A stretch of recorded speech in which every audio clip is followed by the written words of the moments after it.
Today's video is how I manage my addictions. I'm Mike Stokes, and this is Wild Alive Coaching.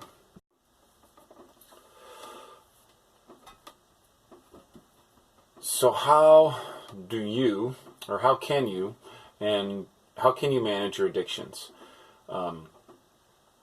We all have addictions. Basically, all anyone can teach you, myself included, is how they did it themselves. They can teach you what they read in books, but really we only know what we have accomplished. We only know that inside and out, and what we've learned through trial and error. So in this video, I'm going to outline to you how I manage my addictions. So there's a couple of different levels of addiction management. So I've done the 12-step programs, along with many other personal growth group programs. And the 12-step program didn't resonate with me in particular, primarily because I am what, for the best way I can describe it, is a committed agnostic. And what I mean by a committed agnostic is someone who's committed to living in the inquiry or in the unknown about the ultimate questions of God and the universe. So I'm always trying to let go of any preconceived belief that science or experience or education tells me isn't really consistent with what I'm observing. So in the 12-step structure, it's all about belief. You know, you have to surrender your will to God. So the first thing you have to believe in is you have to believe in that there's a willful God who has a plan for you, or somebody else who has a plan for you, and then that will is more important than your will. There's something to be said about that principle. It's a wonderful principle in terms of getting out of the ego. But I don't want to do a whole sort of segment on the 12-step program. I just want to offer this as an alternative to people who don't resonate with the 12-step program. I actually like to dabble in the 12-step program. I'm just not going to make it my life. One of the reasons the 12-step program works for the people that utilize it is that it requires you to utilize it 100%. So you fully surrender yourself to that worldview. And then when you fully surrender yourself to any worldview, it changes you. So that's the part that changes you, surrendering yourself to a worldview. And personally, I'm not going to surrender myself to any worldview because I'm a committed agnostic. I'm going to constantly ask questions about worldviews. So that's why it doesn't work for me. It doesn't matter why. If it doesn't work for you, here's an alternative. So one of my legs of addiction management is Vipassana meditation, which I'm very irregular about. I don't do, it's recommended by S.N. Goenka, who teaches it in around the world in the Vipassana meditation centers, that you do 2 hours a day. I don't do that. I'll generally do a 10-day course, which is about roughly 100 hours of meditation every, I don't know, anywhere from 2 to 5 years. And then I'll do little bits of meditation in between. But every time I go to one of those meditations, it's 100% sobriety, and it's 100%, you're really observing your body sensations.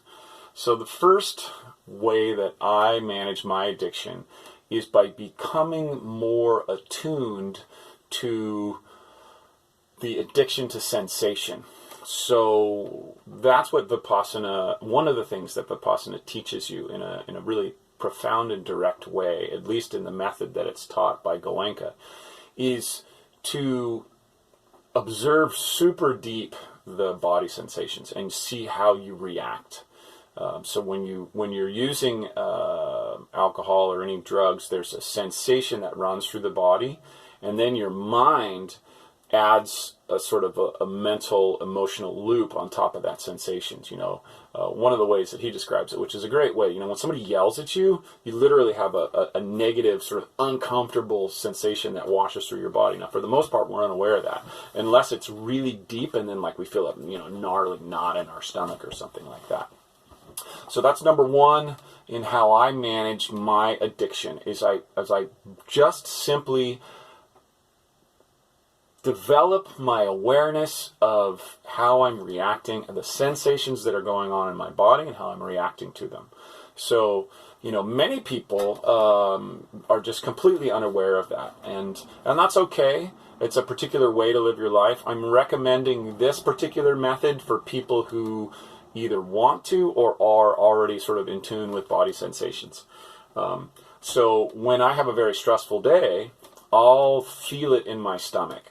Some people have stressful days and they won't really even know that they're feeling it. They'll just think it. It'll just sort of happen in their head.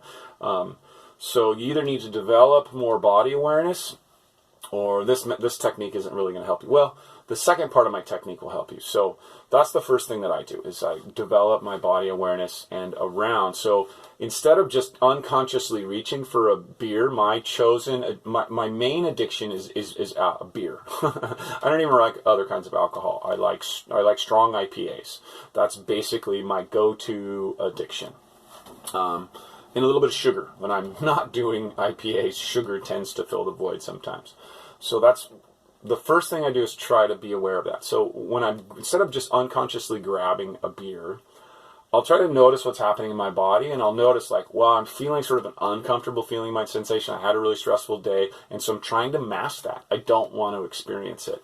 Now, if I were a true Vipassana meditator, I would observe it. And that's basically the whole technique, is to observe it and to just be okay with it. And sometimes I do that, and sometimes I don't. And I know most people are the same way. Sometimes you can just be what's uncomfortable, and sometimes you can't.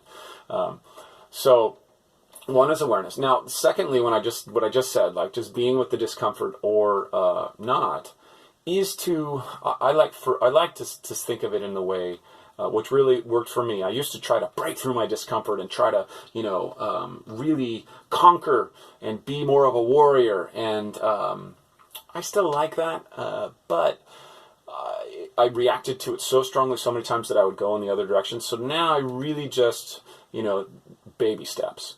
I try to lean into discomfort. I think it's incredibly important that every one of us challenge our comfort zone, especially as we age. I'm, less than a year away from 50 years old, and the more you age, the more the energetic and literal, physical movement of your body starts to compress. And so if you want to live a long, prosperous, and vital, moving life, you've got to press the edges of your discomfort. You have to feel the good pain associated with growth. I made another video on the good pain and the bad pain. I may make it after this one, but I don't have that one posted yet. So what's the point? So the two strategies so far. One is to become more aware of how you're reacting to a sensation.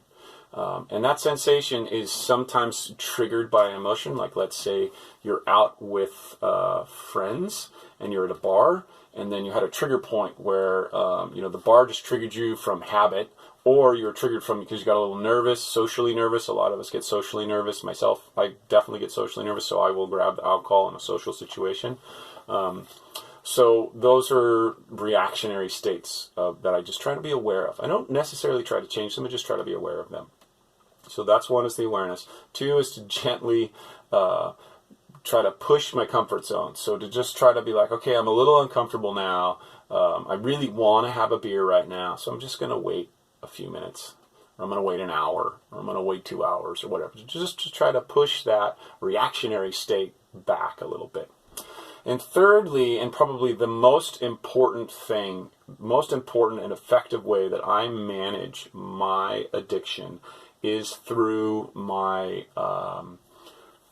accountability support group that I, with some friends, created over 10 years ago.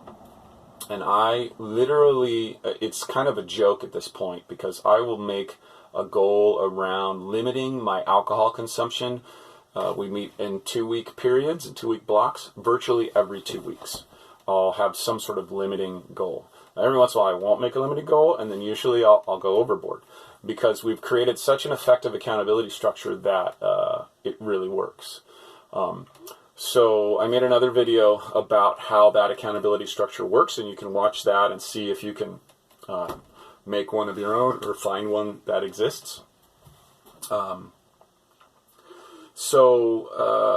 I don't really want to get into the details of that, but the bottom line is that I make this commitment. So for a long time I was doing the 14 alcohol units in a week period, which is basically 2 5% 12-ounce beers a day. So I would do that for months, and then every week I would check in, and we'd work through it, and sometimes I'd fail. Every once in a while I was disingenuous, I wasn't 100% honest, and then I had to come clean and sort of work through that with the group. And so it is really the accountability structure that worked for me. So instead of focusing on transforming my belief structure, I've tried to, meaning doing a 12-step group where I'm relying on God and this new 12-step belief structure to hold my subconscious mind in place. I've been instead just raising my awareness, trying to press my comfort zone, and then also using the commitment structure in my group to hold myself to a limitation. I don't think it's a perfect system, and being what I call a committed agnostic is it's not for everybody. It's a difficult life. There's very little certainty in that life. But what's beautiful about it is that you can constantly evolve. And so I'm constantly looking to see, or trying to be the type of person who's open to change, who's open to evolving into new states. I'm not set in, the literal interpretation of the Bible or the way the 12-step program was structured, 60 years ago or whenever it was created.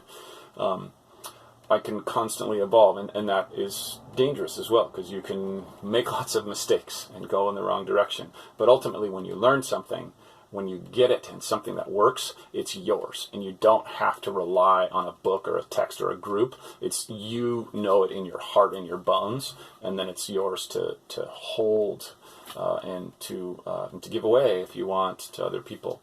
Why did I say all that? I guess that was more of a pitch for being agnostic than any helpful information about how to manage addiction. So again, this is just how I manage my addiction, and it does require that you have an effective accountability support structure. It's not entirely true that you only need an accountability support structure. I have, a couple of built-in structures. One is my 10-month-old daughter and my wife, who I genuinely don't want to let down, and I genuinely care about their life and how they feel. And I regularly check in with my wife to see how she's feeling about my drinking. At some point she'll slightly enable me, but for the most part, if I go overboard, she'll feel uncomfortable and she'll let me know. And then I'll make a new strategy around drinking that works for her, since we're in a committed partnership, not just for me, but works for both of us, and we sort of negotiate something that really is that works. The accountability structure is more effective. It definitely holds me to a higher level of accountability. That's sort of less fraught with relationship issues, which can be which are always sticky from time to time. So that's it. That's how I manage my addiction. Raise the awareness. Press my comfort zone about feeling discomfort when I'm, drinking, or using addiction to mask some uncomfortable sensation, and do my best to create an accountability structure, use the accountability structures I have, and use the relationships I have to try to foster the right amount of drinking for me. For me personally, it varies from time to time, but right now, what I like is, I'll have a couple of strong IPAs with friends maybe once a week. And that's what's working for me right now. The daily drinking at home would make me feel like I was not being productive, like I was not being creative. It was definitely slowing me down. There may come a time in my life where I feel that not drinking at all is the answer, or is the best way to go. But at this point, that's not the case. And as long as I have the support structure that I do, I'm going to keep doing it this way because it feels good. That's the bottom line, is that if you're waking up in the middle of the night feeling guilty, or if you wake up in the morning and you're feeling bad about having drank the day before, then, or drinking, whatever your thing is, drinking, smoking, drugs, sex addiction, whatever your particular addiction is, eating, it doesn't matter. If you're waking up the next day or you're having feelings of guilt around it, then you're overboard and you need to look at ways to transform it. I think the 12 substructures are great. They're just not great for me. And I struggled for years with that community of how could I find a way that works. And that community never worked for me. So I'm just offering this up as a way that worked for me. And, maybe it'll work for you. Maybe it won't. Maybe you need 12 steps. I don't know. But this is just an alternative that, I've dealt with my addiction. So, I started my path down the addiction around the age 15. That's when I started smoking and drinking. I haven't smoked for years, but 30 years. I don't know. Wait a minute. 15. I don't know. I haven't smoked for many, many years. Anyways, so I hope this is helpful. I rambled on a little bit towards the end. I apologize about that. If you got value out of this and you're still watching, please subscribe.